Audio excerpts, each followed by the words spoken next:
Izinkan saya berbagi sesuatu yang menarik tentang kemalasan. Banyak orang mengira kemalasan menghemat tenaga, waktu, atau bahkan emosi. Tapi kenyataannya, kemalasan adalah kebiasaan paling mahal yang bisa Anda miliki. Selama 40 tahun saya mempelajari kesuksesan dan kegagalan. Saya menyaksikan sendiri bagaimana seseorang bisa bangkit dari nol menjadi segalanya. Dan bagaimana yang lain jatuh dari puncak menuju kehampaan. Kesimpulan yang saya temukan adalah, kemalasan bukan hanya kebiasaan, ia adalah penyakit. Dan seperti penyakit lainnya, jika tidak disembuhkan, ia akan menghancurkan Anda. Setiap kali Anda memilih untuk malas daripada bertindak, Anda tidak hanya kehilangan peluang yang ada di depan mata, Anda sedang membayar pajak atas masa depan Anda. Saya menyebut ini sebagai pajak kemalasan. Kemalasan tidak hanya menguras waktu atau uang, tapi juga menghancurkan mimpi, mengubur potensi, dan melewatkan kesempatan yang mungkin takkan kembali lagi. Untuk melawan kemalasan, saya mengembangkan 4 prinsip penghancur kemalasan. Yang pertama adalah kesadaran menyakitkan, menyadari dengan jujur dan dalam-dalam apa yang telah hilang, karena kemalasan bukan hanya hari ini, tetapi di masa depan. Kita sering memilih malas karena kita tidak menyadari akibat jangka panjangnya. Kita memutus hubungan antara pilihan sekarang dan konsekuensi di masa depan. Penghancur kedua adalah aksi seketika. Kemalasan lenyap saat Anda bertindak, bukan besok, bukan nanti, tapi sekarang.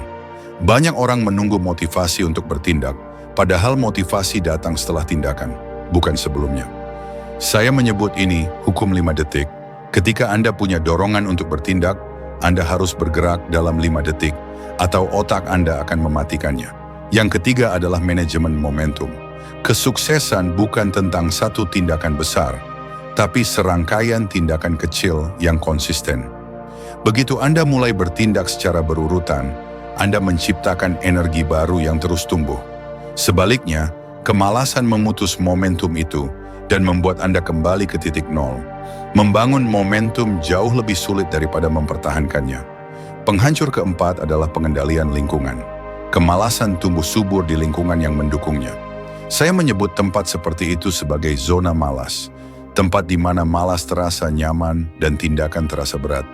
Jika Anda serius ingin membunuh kemalasan, Anda harus menciptakan lingkungan yang membuat kemalasan tidak nyaman dan tindakan menjadi kebiasaan. Kemudian ada 7 kerugian nyata dari kemalasan. Pertama adalah erosi waktu. Waktu bukan hal netral. Waktu selalu berpihak pada aksi. Saat Anda bermalas-malasan, waktu tetap berjalan dan bekerja melawan Anda.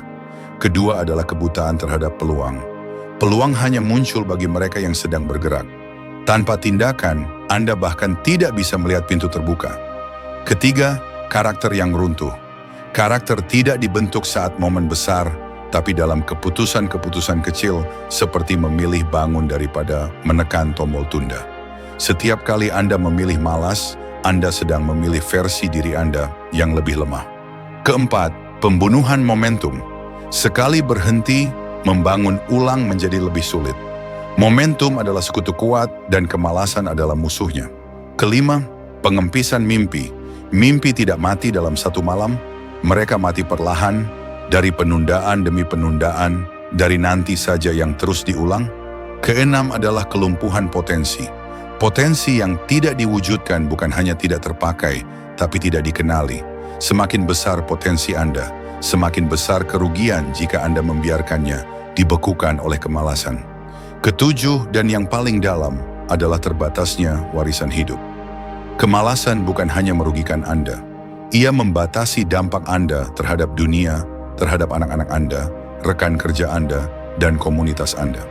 Warisan dibentuk dari pilihan harian, dikalikan waktu dan dampaknya pada orang lain. Dari situ lahirlah sesuatu yang saya sebut revolusi tindakan. Sebuah momen di mana seseorang berkata, "Cukup sudah." Momen ini saya sebut sebagai momen non-negosiasi, saat Anda mengambil keputusan yang tidak bisa dibatalkan, saat kemalasan kehilangan kekuatannya atas Anda. Lalu datang tahap kedua, intoleransi strategis. Banyak orang terlalu bersahabat dengan kemalasan mereka. Mereka membuat alasan, membenarkannya, bahkan melindunginya.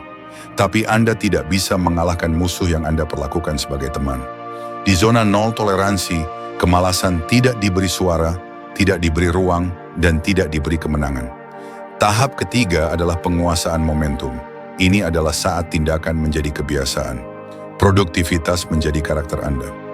Di sini 5 hukum berlaku. Hukum inisiasi, yang tersulit adalah memulai. Hukum keberlanjutan, yang penting bukan mulai tapi melanjutkan. Hukum percepatan, semakin lama bergerak, semakin mudah untuk terus bergerak. Hukum tindakan majemuk, aksi berkelanjutan memberi efek berlipat. Dan hukum warisan tindakan, setiap tindakan hari ini membentuk jejak hidup Anda. Akhirnya saya tinggalkan Anda dengan 3 kebenaran utama. 1. Kemalasan bukan sahabat yang berpura-pura menjadi musuh, ia musuh yang menyamar sebagai sahabat. 2. Rasa sakit karena tindakan bersifat sementara, tapi rasa sakit karena kemalasan bersifat permanen. 3. Hidup Anda tidak akan lebih dari hasil dari tindakan-tindakan Anda. Bukan dari rencana, niat, atau impian, tapi dari aksi nyata. Jadi, inilah tantangan saya untuk Anda. Jangan hanya merenungkan kata-kata ini, bertindaklah. Jangan hanya berencana mengalahkan kemalasan, hancurkan ia. Karena pada akhirnya, bukan yang bisa Anda lakukan yang akan dihitung, tapi apa yang Anda lakukan. Dan itulah yang akan membentuk masa depan, kehebatan, dan warisan Anda.